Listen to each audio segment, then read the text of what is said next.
Daddy, why is she sleeping here? It's so cold. Doesn't she have a home? Dalton Mercer stopped mid-stride, his 4-year-old daughter's small hand tugging at his coat. Snowflakes drifted through the amber glow of streetlights on this Christmas Eve, and there, on a frosted bench outside the closed boutique, sat a young woman cradling an infant wrapped in layers of thin blankets. The woman's eyes were closed, her face pale with exhaustion, her breath forming small clouds in the freezing air. Dalton's chest tightened. His daughter, Piper, stood staring with those wide hazel eyes, the same eyes her mother had possessed before cancer took her 2 years ago. Piper had inherited Natalie's tender heart, her instinct to notice suffering others walked past. "I don't know, sweetheart," Dalton whispered, kneeling beside his daughter. But even as he spoke, something stirred in him, a memory of Natalie's voice, her constant reminder that wealth meant nothing without compassion. Piper walked toward the bench, her small boots crunching through the snow. "Excuse me, miss, are you okay?" The woman's eyes fluttered open. She was young, perhaps 27, with hollow cheeks and hands trembling from cold. When she saw Piper, tears immediately spilled down her face. I'm okay, honey. Just resting." But Dalton could see she wasn't okay. The infant in her arms stirred, whimpering softly. The woman pulled the baby closer, trying to shield her from the wind. "When did you last eat?" asked Dalton, gently, approaching them. The woman's lips trembled. "2 days, maybe 3. I had formula for Ivy, my daughter, but I ran out this morning. I've been trying." Her voice broke. "I'm sorry. I'm Celeste. I shouldn't be here, I know. I had nowhere else to go." Piper looked up at her father with those pleading eyes. "Daddy, can we help her? Mommy always said Christmas is when angels need us most." Dalton's throat constricted. Natalie had said exactly that every Christmas. He crouched down, meeting Celeste's gaze. "Come with us, please. Let us get you warm, get your baby fed, no strings attached." Celeste shook her head weakly. "I can't. I don't want charity. I used to be someone. I was a fashion designer. I had a home, a husband, dreams." Fresh tears came. "But he died 6 months ago. Construction accident. His parents blamed me for everything. They said I'd trapped their son, that I was worthless. They threw me out. My sister refused to take me in. My parents are gone. I've been surviving, barely." Dalton felt his heart shatter. Here was a woman who'd lost everything, clinging to the last shred of dignity while holding her infant daughter in sub-zero temperatures. "You're not charity, Celeste. You're someone who deserves help. Please, my daughter is right. Let us do this." Something in his voice, or perhaps in Piper's small hand reaching out to touch hers, broke through Celeste's resistance. She nodded, tears streaming freely now. At Dalton's home, a sprawling estate he'd barely noticed since Natalie died, warmth and light surrounded them. His housekeeper, Mrs. Brennan, immediately took charge, preparing hot soup, finding clean clothes, warming bottles for baby Ivy. Dalton watched Celeste sit at his kitchen table, finally allowing herself to breathe, to hope. Piper sat beside her, holding the baby gently. "She's so tiny, Daddy, just like my baby dolls." Over the following hours, Celeste's story emerged in fragments.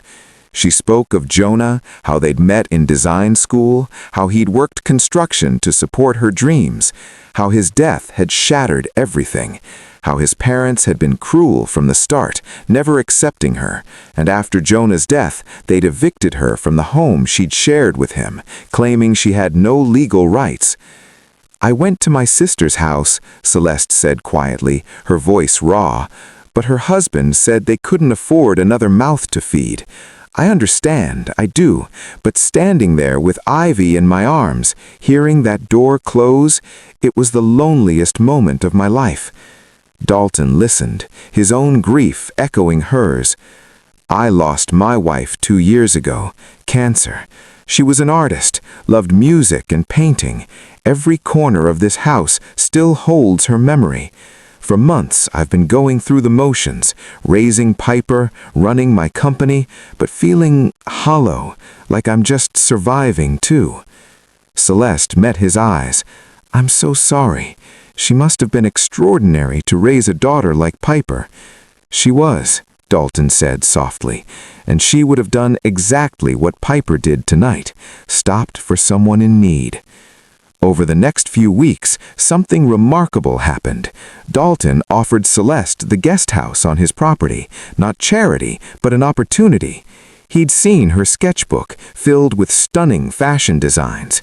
He connected her with contacts in the industry, helped her rebuild, but more than that, they became friends. Celeste, in turn, brought back into Dalton's home something that had been missing since Natalie's death: warmth. She painted with Piper, teaching her the techniques Natalie had loved. She played music during dinner. She reminded Dalton that grief didn't have to mean shutting down.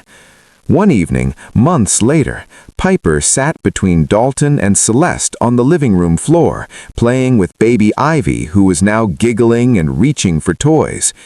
"Daddy, remember when we found Miss Celeste sleeping on the bench?" Dalton nodded, his heart full. "I do, sweetheart."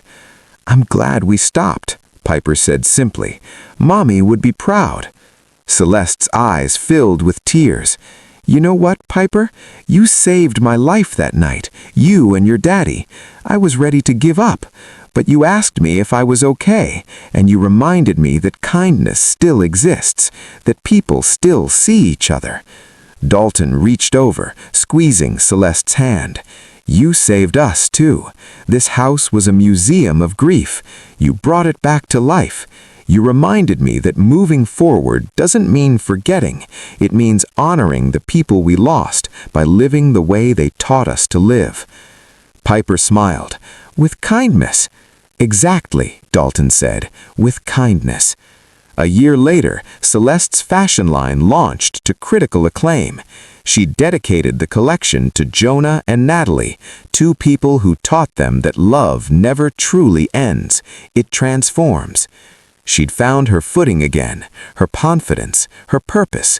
But she stayed in the guest house, not out of necessity, but because Celeste and Dalton had built something neither had expected: a family forged not through romance, but through shared loss and mutual healing.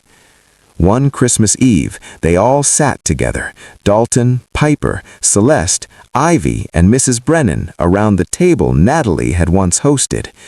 Piper looked at her father with those wise, knowing eyes. "Daddy, why is she sleeping here?" she asked, echoing her question from a year ago, but now with joy in her voice.